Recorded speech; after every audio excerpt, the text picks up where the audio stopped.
We'll do, y'all. This is Courtney, and we are here today to talk about that damn True Detective Season 3, Episode 1, The Great War and Modern Memory. Let me tell y'all something, y'all. I recorded 2-3 times, and it just didn't go right. It didn't go right. But I said, you know what? Let me go and take my ass to sleep, wake up, do whatever, and just push on fucking through. And that's what I'm doing. Excuse the road. It's chillery down here in the Magnolia State. Alright. We back, y'all. We are back. Listen, it's been a long time coming. It has been a long time coming. We have been waiting. Listen, it been time. Motherfuckers didn't think this was going to ever come to pass. You know what I'm saying? But we here. 8 episodes. It's going to be 8 episodes. They dropped 2 yesterday. A 2-episode premiere. My thoughts. It's glorious. It is fucking glorious. They went back to what works. They went back to what works, y'all. They went back. Now, I had another video talking about, how I felt about True Detective and all that stuff. Yada. And, like I said, how I wish when they did the second season, they would have stuck with that plot line that they was going to work on. But that's neither here or there. Season 2 split right down the middle. Motherfuckers hate it or they love it. I ain't never came across a motherfucker that said that they, it was all right. No, it's either two extremes, hate or love. But we got some heavy hitters in this one. Mahashara, Lord, I don't fuck this name. And I've been saying his name.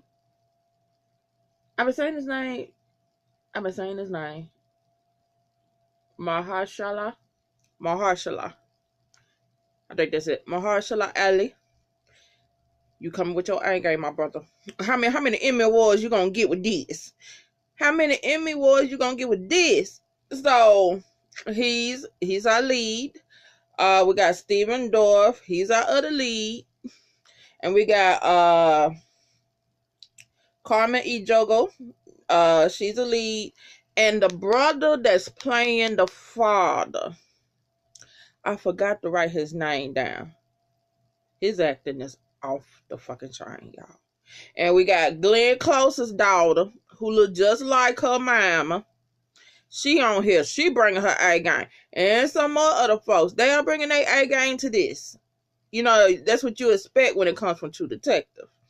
Regardless if that season was shitty. Talking about season 2. But, regardless. So, let's see. We are dealing with 3 timelines. 1980, 1990, and 2015. And we're going to have to take what we are seeing, I say, with a grain of salt. We are dealing with an unreliable narrator, which is motherfucking Mahershala character, Wayne Hayes, aka Purple Haze. I wonder why he got that name. We're gonna have to look into more of that. So we are dealing with an unreliable narrator. So now we're gonna have to pick apart. Probably gonna have to get a notebook. I got notes for the first episode. Gotta figure out, put notes and try to figure out, okay, what really happened, and what is dealing with, like, his memory, and what it could have something to do with his wife's book. So we had to deal with that. All right. Let's go to about what this season is based off of. Because this season is based off of some true life events. I had saw on Twitter, they saying on the West Memphis 3. So, West Memphis 3 case, 3 teenagers were convicted of the murder of 3 8-year-old boys. So, and I guess in dealing with the whole satanic panic and all that stuff, devil worship and all that stuff like that, And like I said before, being that this is in the South, I was worried. I was like, okay. I was looking at, okay, where the hell we are? Cause they accents, Southern accent. I like, okay, where we at? I didn't know where we was at first, but come find out we in Arkansas. And so, excuse me, y'all. Like I said before, Bible fed, spirit led, Bible belt, motherfucking South. Anything that is not of God, chuck it up to being motherfucking satanic. And being that was in the 80s and the 90s, and dealing with a whole lot of heavy metal bands, and heavy metal bands, they motif was dealing with occult shit. And so the parents are like, oh my goodness, what's going on? That motherfucker shit. So basically, this is one of the true life cases that this season is gonna be based off of. West Memphis 3. And what I heard, they made a movie from it. It's starring Reese Witherspoon. I think the movie about a few years old and all that stuff. So I'm gonna have to look at that, see what that going on, see what's up with that. Okay. So what's going on this season? We're dealing with the missing kids, Purcell siblings, boy and girl. They left their dad house saying they finna go ride. They finna go, ride their bikes and shit. And, the dad said, you better bring your goddamn ass back by 5:30. And they said, all right. The little girl was asking, when mama coming back? So we see it's some tension. We see it's some bullshit going on. The family life ain't what it should be. And so, he says, I forgot what he said. He said whatever and all that. And he leave. He ups the chunks and leave. And so, the kids, they you see a scene with them riding down the street. They ride past a friend of theirs because they wave and all that stuff. And their friend gonna play a major part for the second episode. So they ride and all that stuff, and then we see the Native American man. We're gonna call him Trash Man, and he's on his porch and he sees the kids run. Run their bike and all that shit. And then you see these three teenagers, white boys and this purple beetle. Long hair, too short hair, long hair motherfucker is driving. They go pick up another boy or whatever, and it look like they're finna go some way. But them three kids, when they turn their car around, hit the stop sign, and here comes the other little kid, the siblings. When they go down the street, them three motherfuckers had death in their eyes on the motherfucking children. It wasn't no it wasn't nice that was coming from their eyes, y'all. And I'm like, what the fuck y'all done did to these motherfucking kids? Y'all done did something to these motherfucking kids. And so there's that. Now, like I said, we're dealing with the 3 timelines. Now you go into the present. We see Purple Haze, Wayne Hayes. He's an elderly man now. And let me tell you about homeboy. Mahershala Ali. My brother, you can act your fucking ass off, bro. When I tell you, when you was in your old mood, I thought I was looking at my granddaddy. You wouldn't be able to tell me that you a younger kid under all of that. I mean, the way his posture, the way he do the minute little things that you might not even think have any motherfucking value. It's just the way he acts and all that. How he interacts with his son. All that shit. And so you see him talk, he's listening, he's getting ready because he got some visitors coming. You see him listening to a recording of his voice, basically telling him what's going to happen on this day. So that's what he does. He basically records himself because he's got memory issues. But what I'm thinking, is it Alzheimer's? I say all the timers. Is it Alzheimer's or is it motherfucking dementia? Some memory disease and stuff like that. And so We see he getting ready to get interviewed and dealing with this case, this very important case and all. So we go to the third timeline. The third timeline is in 1990. 10 years after the initial, investigation of the motherfucking Purcell siblings. He is talking to another investigator. Is it two more investigators? And all that. They looking to open up the investigation again, because they done got some more evidence and all that. And, they bring up, want to go over the case. They bring up, he said he got memory issues. And so when they do that memory issues, when they show that, say you got memory issues, flip to when he's older and when he's listening to the tape recorder. So here's the thing.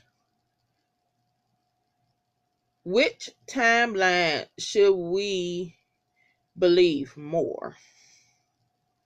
Should we believe the present, when he's an old man, the 1990s one, or the 1980s? I'm just gonna say I ain't believing shit. I'm gonna take everything with a grain of fucking salt, cause we don't know exactly when did the early onset happen with his memory. We don't know. So we don't. As we know, it's showing his ass in the 90s, but who's to say he was having issues, like minute issues, in the 80s? So we don't know that. So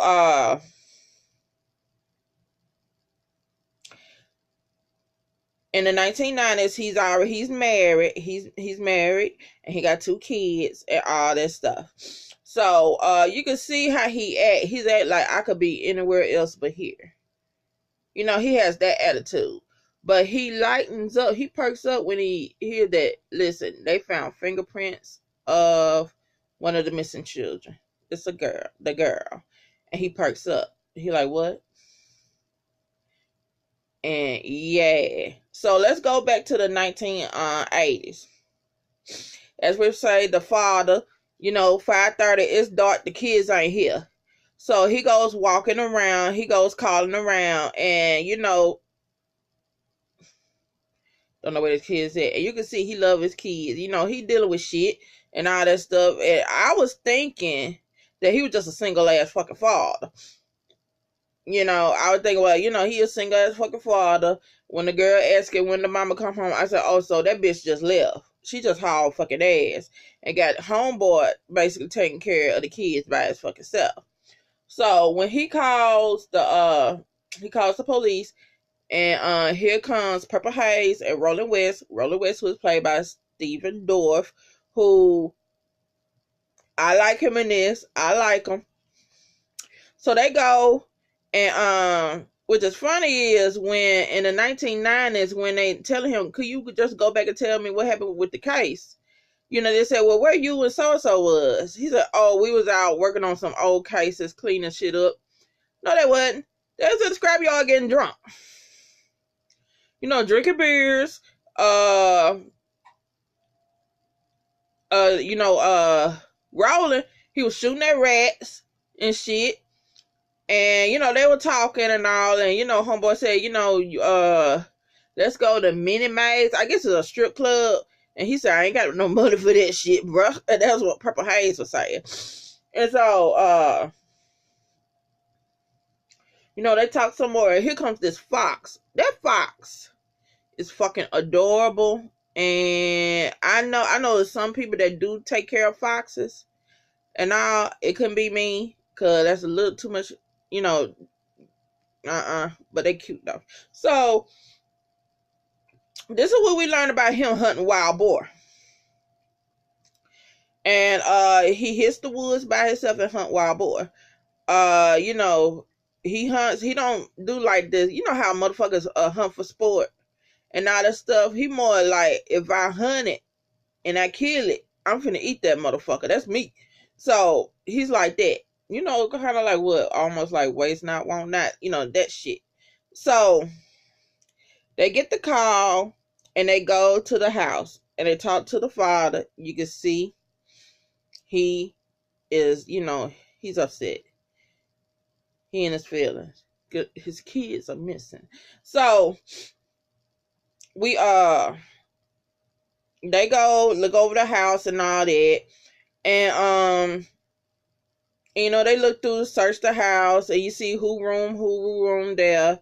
And while they talking, the wife shows up. That bitch look drunk or high. They start arguing, the father and the wife and all that. And then like, what you do? You only had one goddamn job, bitch. And all that fucking shit. And so Papa Hayes, he goes through and looks through this room, looks through the mattresses, see goddamn Playboys. And then he go in the closet. And where in the closet on the wall is a hole that got drilled in. And he looked through and it looks exactly straight into, what they say, Julie's room. Julie is the baby girl, ain't it? And that who the baby girl? So I'm thinking that's the baby girl. I might be wrong. But here's my thing. As soon as I copped it, I like. So we're dealing with pedophiles. That's me. So we're dealing with pedophiles. So that's the first thing popped in my head. And so they go look, and they decide that they go through the neighborhood, talk to the neighbors and all. And this is when we hear about the trash man, the Native American. They go to his house. It's daytime. They go to the house and all that stuff. And, he got junk all around his house. But kind of find out, we learn that the trash man is a Vietnam vet. Just like motherfucking Wayne Hayes. He's a Vietnam vet. And I'm guessing when he was up in the motherfucking house of the dude, he felt some kind of way. Maybe it was triggering some shit with him and stuff like that. And he said, I need to get the fuck out of here. And this is when the timeline just flips. And and we go to present time and all that. Listen, these timelines, I be going back and forth like, okay. I'm gonna get confused. So we go, and this is when we start learning more about the character, especially dealing with Wayne. It ain't like they just throw a whole lot of just like a word vomit and just tell you, oh, he's this, he did. It's actions. Now you get a little bit when Roller talked to him, like, when they going hit the woods to look for the kids. And when they go hit the woods looking for the children, Wayne goes off by himself. Now we got them other state troopers and cops and all that stuff. They go one way. This white dude asks Roller, like, yo, what's up with your partner? Why you going that way? That's when we hear about him being a LARP. Ain't that what you call it? LARP? He basically long distance tracking. He said they drop him in the woods. He be gone for 2 weeks. He come back with goddamn scalps. Pathfinder, if you want to call it. He's a tracker. And obviously a damn goddamn good one. So he goes and he's doing his thing. Only thing he got when he got his he got a camera, got a radio, and I'm quite sure he got his gun. So he going there, he looking, he sees some tracks with the car tracks, but on top of the car tracks you see little small narrow tracks, bicycle tracks. So you see the bicycle tracks going, he's getting deeper in the fucking woods. And then you see in this old rotted out tree trunk, you see this doll. It's a white straw doll. And when I first glanced at it, I said, why did it look like a bride? It looks like a bride. Like, how you put, like a bride on top of a bride tier you put on top of a wedding cake or something like that. That's exactly what it looked like. So there go that doll. And it seems like it's almost like dropping breadcrumbs. You know what I'm saying? So, he takes a picture of that, keeps going. And then what he see with this rock is the big old rocks, this cave and shit. I guess it's on the side of a mountain or something or whatnot. And at the entrance of the cave, there go another goddamn door. And I was like, oh shit, here we go. So he goes deep into the cave, and there you go see, there go the brother, the little boy. He got his hands like this. Baby boy dead. I was like, what in the fuck? Okay, now why y'all got that baby hemmed up like that? And so I'm like thinking, oh, we going there. We doing this season. When I first saw the doll, it had me thinking back to season 1 with the little dream catcher kind of like thing, soul catcher, whatever. You know, you hang it up to catch bad spirits, bad juju, or whatever, and all that stuff. And I'm thinking when how the little boy was positioned, I had me thinking about season 1 when the first thing you see season 1 is the goddamn girl. You know the girl look like she's praying and all that stuff. She got the crown of thorns and all that stuff and everything like that. So I was like, okay, what we working with? What we doing? And so you find out, and that's where they find the kid. And so now going through this, let's see, should I talk about the present? Okay. The investigator woman is there. She's talking. And, she wants to know about the case because the case was like a real big, big national case or whatnot. And she goes to talk to him. And now she brings up his wife. And we figure out the wife is no longer there. She's gone.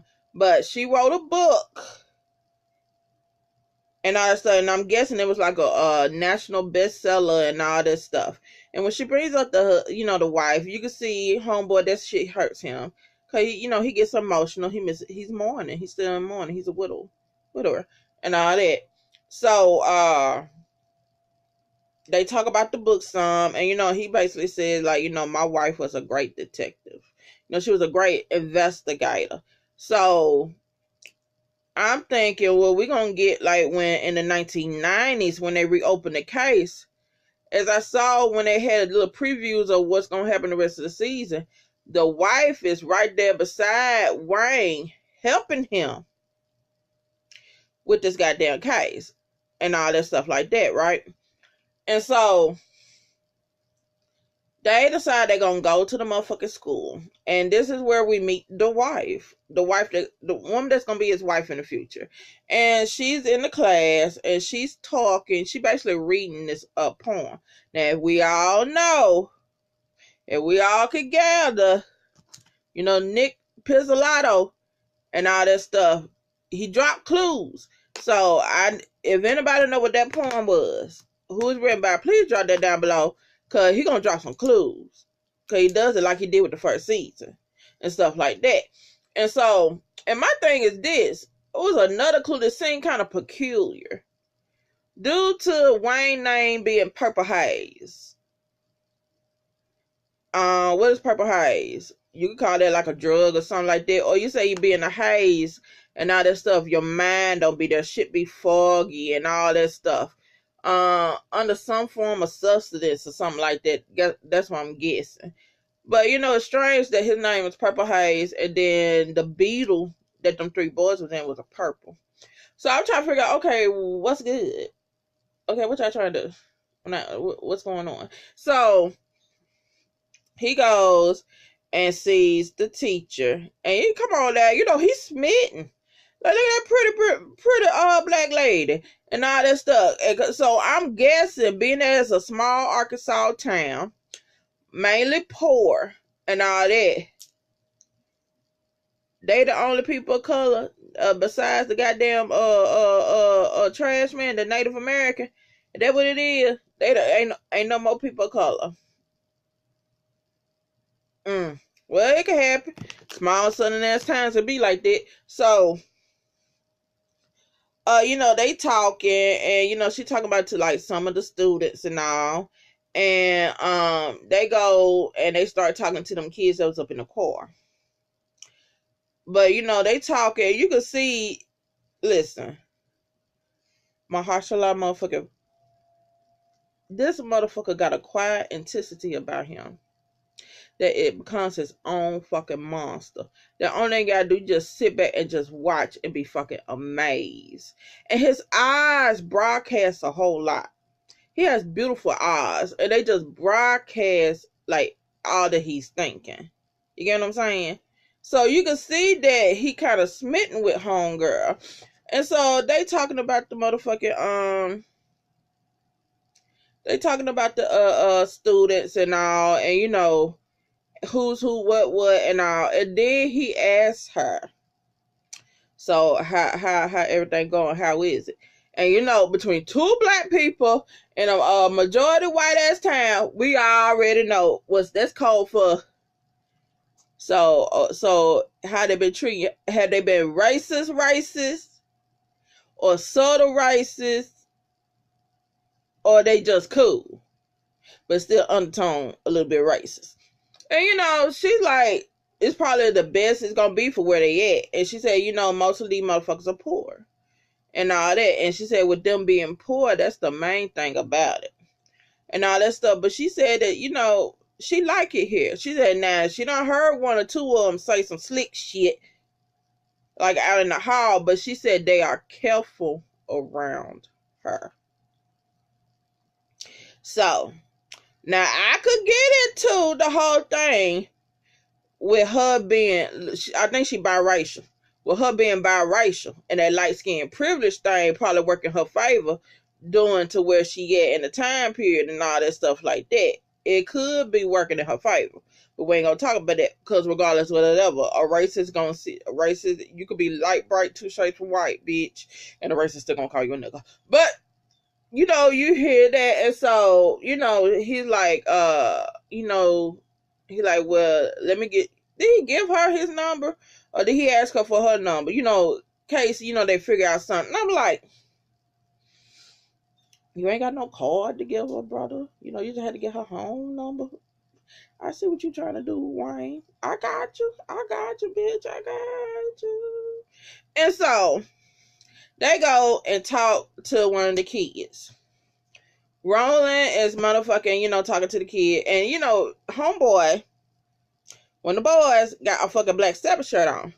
And he looking like, what the fuck is that? You know, got the horn, you know, the, Batman. Listen, I can't talk worth shit. But, you know, the devil on the front and all that stuff. And, you know, Roland like, what the fuck is this shit? What the fuck is that? And, you know, homeboy said that Black Sabbath is, as we all know, that's a heavy metal band. And he said, Black Sabbath, what the fuck is that? And so, you know, Wayne was like, you know, devil shit. And you're like, what? Oh, devil shit. Now, man, you 80s, 90s, satanic panic. Like I said in my other True Detective video, when, you know, the whole thing with motherfucking season 1, and how that my town shut down when it was speculation of a goddamn some Satan worshipers. My whole town shut down. Didn't nobody go to kindergarten, Head Start, elementary, middle school, high school. Them parents were snatching their kids out of there. So we're gonna see that gonna play a part in all of this. And we gotta be, let's be honest, something is going on due to the fact of them fucking dolls. So I'm just gonna keep an eye on that fucking shit, yeah. So let's see. Now here's the thing about them kids, which I wholeheartedly believe them kids probably have something to do with it, but I think it's more, it's some adults intertwined with that shit too. Okay, so we see the kids, so we see them teenagers, that how they watch them motherfucking babies, right? With hate and evil in their eyes. And so when you see them at the park, which is called Devil's Den National Park, who the fuck give that park that goddamn name? Why? As you see, they doing whatever, smoking, drinking, and all that stuff. And tell me why that long-haired motherfucker was riding one of them kids' bikes. I saw that shit. I saw that. And I'm like, how you get the bike? And so there's that. And you know, and like in the beginning of the episode, you see certain shit, basically what Wayne, you know, encounters while he's in the woods looking for them babies. They showed the whole I don't know, what would you call that? It's like it's a real long tall elevated stoop. I call it like when, hunters use it to track deer. They be up in the, up in the air and all that stuff. You see that. Let's see. And it's also a thing with the moon, the harvest moon. We see on the night when them kids were missing, that was the harvest moon. So what's the deal with the harvest moon? I'm gonna have to look up and see what we already know. Okay, full moon. Full moon break out the crazes. We already know that. Now I could talk about how about a big red moon, blood moon, really brings the fuck shit out. But that's another tale for another day. But I'm trying to see what else we could put down. Let's see. Let's talk about the difference between Roland and Wayne, and how they differ, but also kind of similar to Russ, Cole, and Maud from season 1. Wayne got a quiet intensity. Purple Haze got a quiet intensity, and with that quiet intensity, it introduces itself before he even opens his mouth to say his name. And that was the same way with Russ. But the thing with Russ was, in my eyes, yeah, he had that intensity, but he also had that crazy. And it seemed like the aura he put out was nothing but spikes, just to keep you further away. But both of them were also like bloodhounds and all that. When it comes to a certain case, they did not stop until the job was done. Purple Haze and Russ. Now Marty was just a typical ass, he a motherfucking I love Marty's character. He was a father, a family man and all that stuff, but he cheated and all that fucking shit. But his thing was, he was more, he hide behind stupid shit, silly shit to me. Like comical somewhat. And then kind of like the thing with Roland, he kind of is like that too. He throws slick jabs at Purple Haze and all that. But their temperaments are the same. And all that. And whereas with Wayne and Russ, their temperaments is almost similar. Now we see when Purple Haze went to go when he found the boy, and he called it in, and homeboy Roland was like, okay, well, we found the boy, let's end this, and we're gonna call this a motherfucking a night, and we're gonna start tomorrow. Wayne was like, nah, I'm finna get back out there and look for the girl. Bloodhound on the motherfucking trail, bruh. And if y'all know anything about hunting dogs, hound dogs, you got a damn near football tackle them motherfuckers to get them back. Cause when they get that shit in their nose, they gone.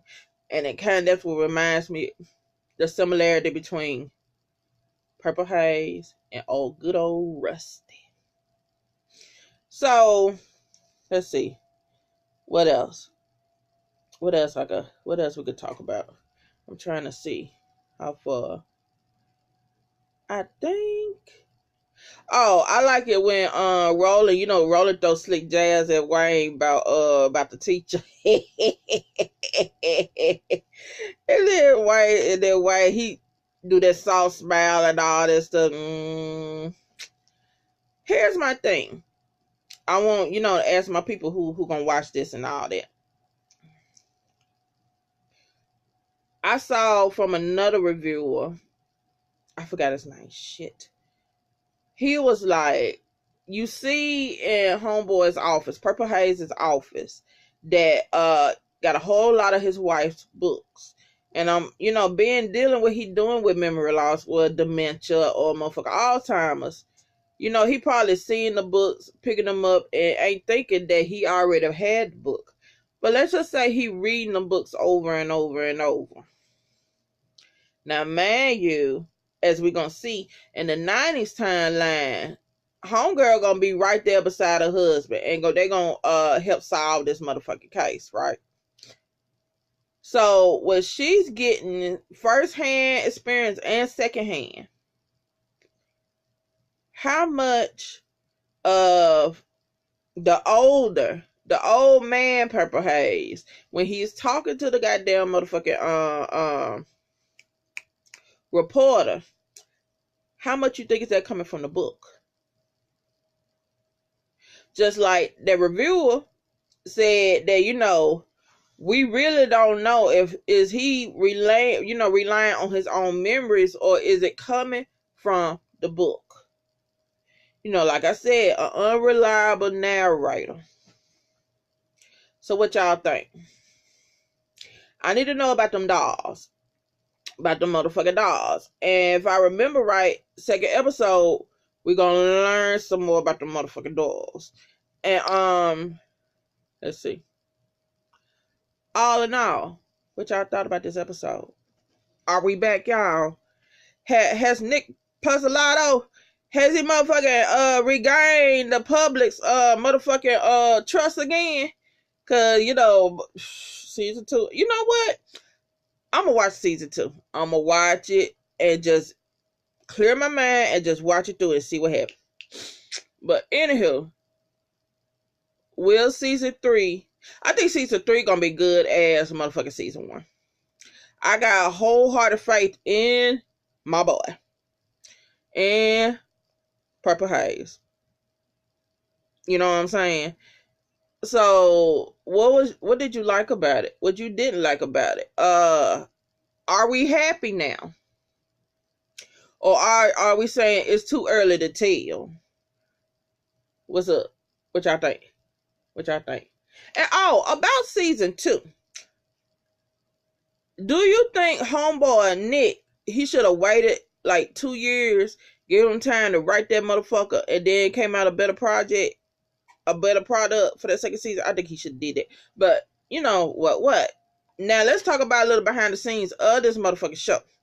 Now, when Nick wrote the script, Purple Haze was gonna be a white dude.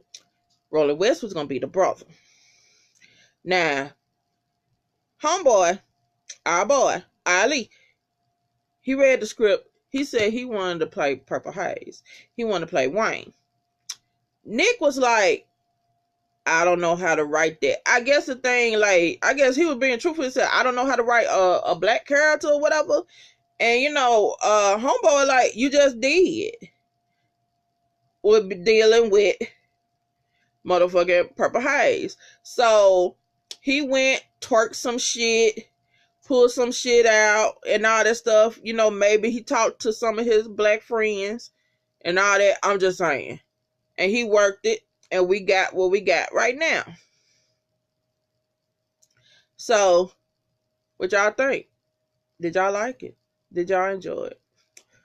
What do y'all think about certain things? The term about Purple Haze, that Purple Beetle, the Fox, the Harvest Moon, and the whole unreliable motherfucking narrator.